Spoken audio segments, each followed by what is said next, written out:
Fire is one of those questions that is coming up more today than it did in the previous 10 or 20 years. And a lot of it might be a little bit news-based, but there's a lot of reality in situations. I look at like fire resistance as kind of like one of two things.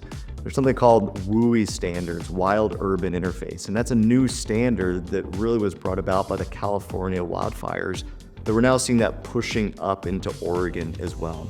These standards all around making sure that we've got a durable product that are the hot button terms around being ignition free, making sure that they're non-combustible and even carry a Class A fire rating.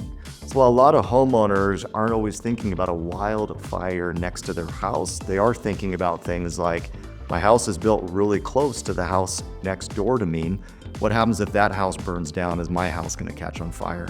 Or even more relevant is gonna be like barbecues, is can I put a barbecue up next to my house? What do I need to be worried about there with my outdoor living space, and how is that going to affect my siding? So all that said, when we're thinking about siding products that can go on your house, we're always thinking about whether it's a wood-based product, a vinyl or plastic-based product, or a cementatious product, whether that's stone or fiber cement products.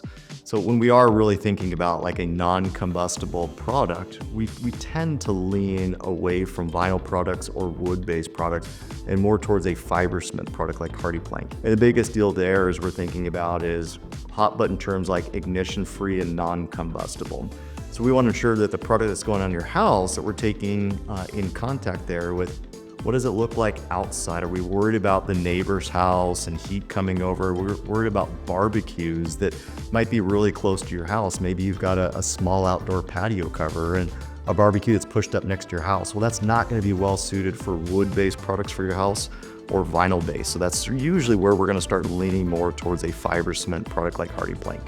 Fire-resistant products have always been of concern for our homeowners in Oregon and Southwest Washington, but it's definitely become more prevalent here the last couple of years as we're starting to see more weather changes, climate change. We're starting to see more fires that are happening in these areas, whether it's California or Southern Oregon, all the way up through like Detroit Lake.